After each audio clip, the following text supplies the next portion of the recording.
Hey everybody, so excited to have Deb Allaman-Johnson with us today. Our first time to chat with her. Stupid football. Let's get to volleyball. No, football's awesome. Okay, so football's awesome. All right, we love all pirate sports here. Yeah, we support them all. Clearly, you guys showed up. The football team was there last night in Unity. We appreciate them. They're great fans. Yes, it was fun. All dressed in like bright colors. Neons, yeah, they bring a lot of fun energy, and I love how they have different theme attire for Even on the road, that's fun. So we're going to talk a little bit of volleyball here with Deb, as you might imagine. So thanks for doing this on a Wednesday morning. I caught her sweeping the gym out. Was able to wrangle her over here. So thank you. Thanks for having me. Nice to be here. All right. So let's just start off.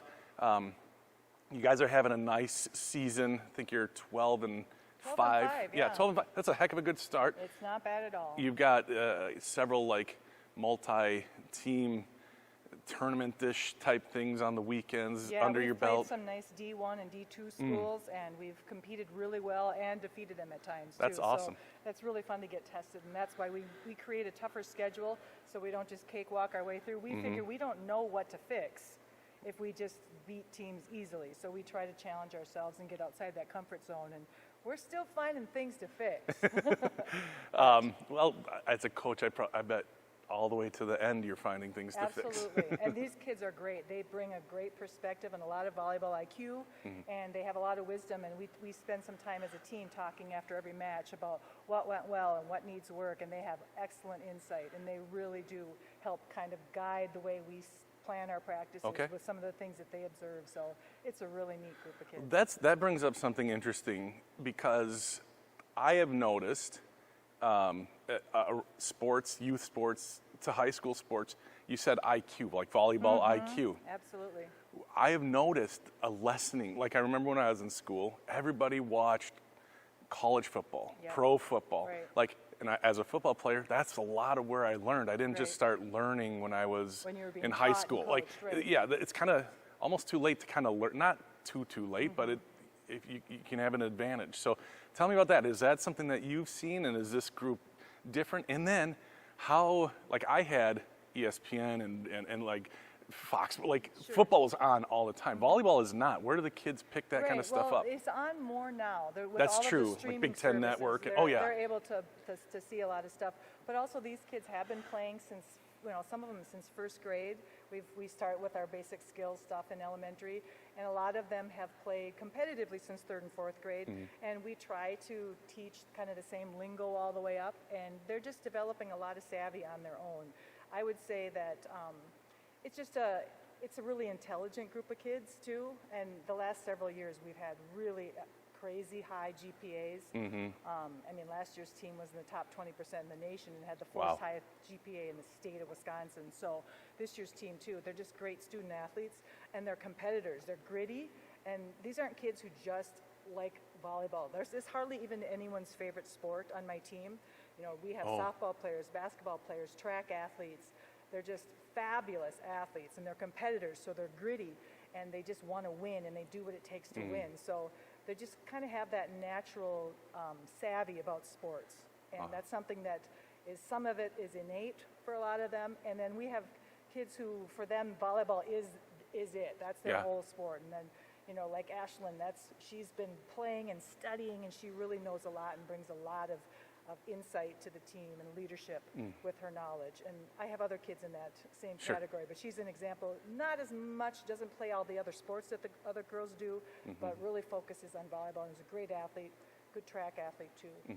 So we just have a lot of really savvy kids, and they pay attention, and they absorb. They're like sponges. They learn and absorb, and they're smart kids. Well, you got to give props to the program that you have continued. And I know Bill was before you, but this is your program, and it's your program from youth on up. So that's stuff that people maybe don't know, like all the extra stuff that you do, the youth stuff, from first grade on, really. Yeah, I teach an elementary skills class to first, second, and third graders, and I just love those little kids. It's fun to get hugs in the grocery store, and every new little season is a fun re-energizing for me. I always get a little burned out at the end of each thing because I pour so much of myself into it, but each new season the fall and the winter with the little kids, and Yeah. then the spring with the 3rd through the 8th graders that I run. And I've coached club for other programs, and I've coached club here, and that's a whole different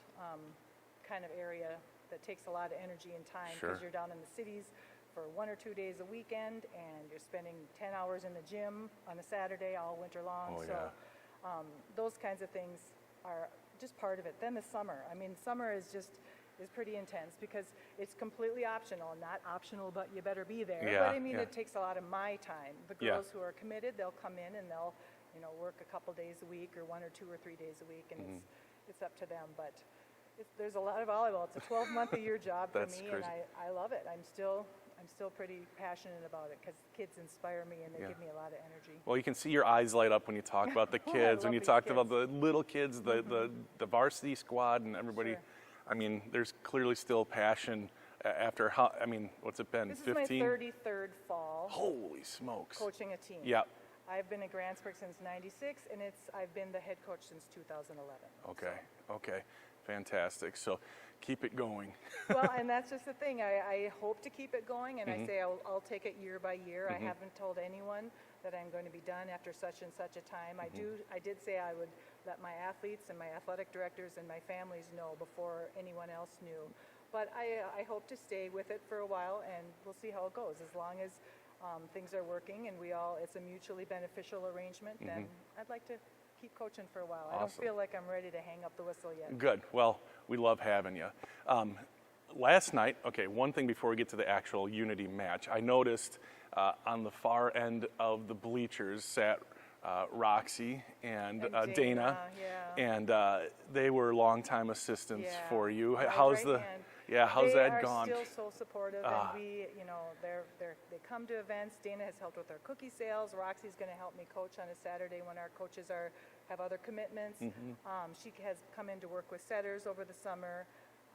They're still very much interested in staying connected, but they had just said, when that last year's graduating class, when my daughter graduated, that they were going to step Okay. away from all their years and years of commitment. That's So- awesome. But they still want to be involved to some extent, so I So cool. appreciate that. Very cool.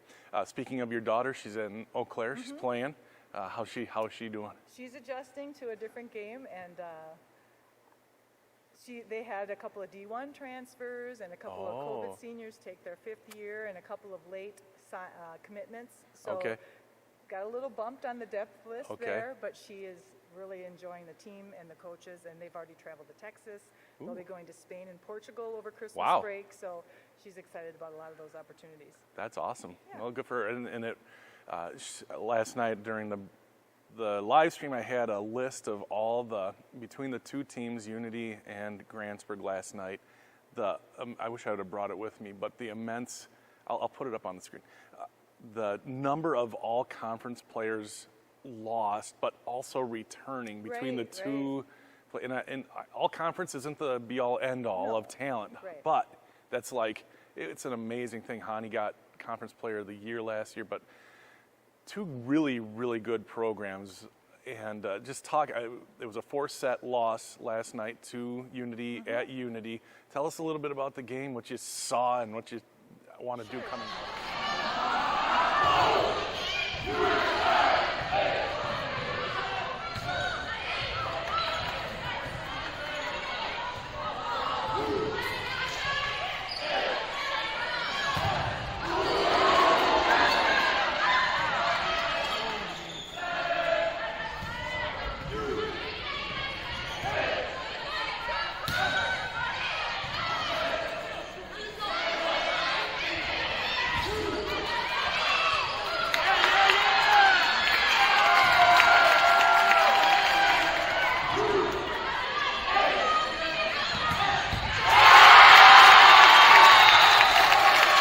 Excited to adjust some things for next time. We want to step up our defense.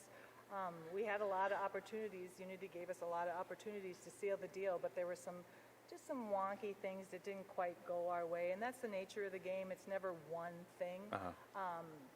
But they have some tremendous athletes. We were able to neutralize them a few times, and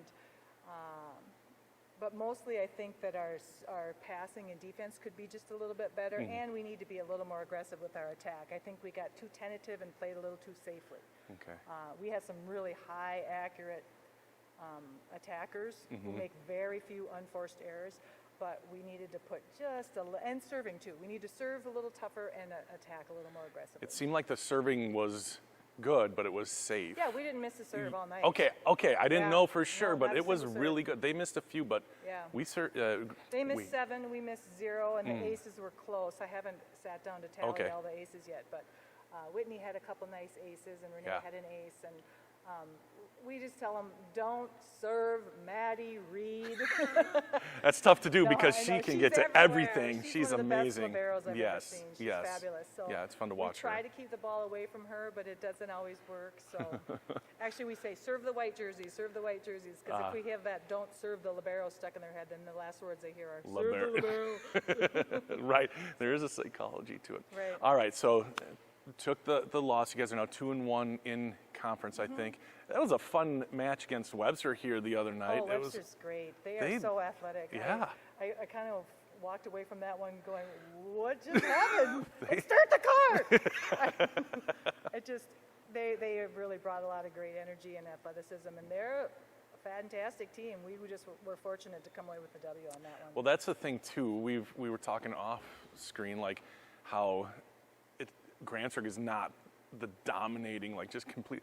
Sure. But it's because other teams That's have just gotten it. better. Here's the thing, and Bill was way ahead of his time. Yeah. He did it right from the start. He had youth volleyball and club volleyball before anyone else around here did. Now everybody does it. Yeah. So it is a much more level playing field, and we're still always the team to beat, and we feel like there's a target on our backs, and people always play as intensely against us as can be.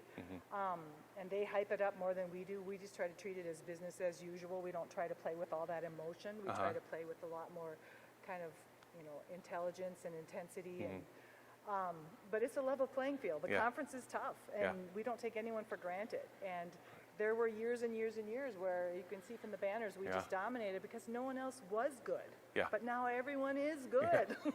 So it's a lot tougher to win.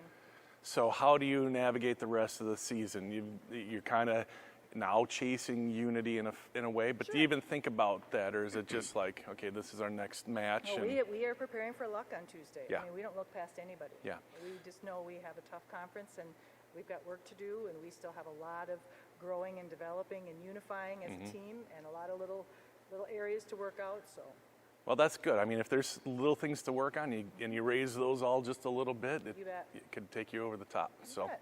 all right. Well, I think that's it. Thank you again for Thanks joining for us, having me, yeah. Deb Allaman-Johnson, the head coach, longtime involved in Grantsburg, 1996. That's the year that the first year I was a JV coach here. I did seventh grade in '95 when I came back awesome. to Grantsburg. Plus you played here. Plus you played at Eau Claire, Hall of Famer at Eau Claire. Fantastic. You'll be a volleyball Hall of Famer here any minute. I won't be around long enough to get all of those. What are you talking about? All those wins. You have to hit a certain mark to do that. So, anyway.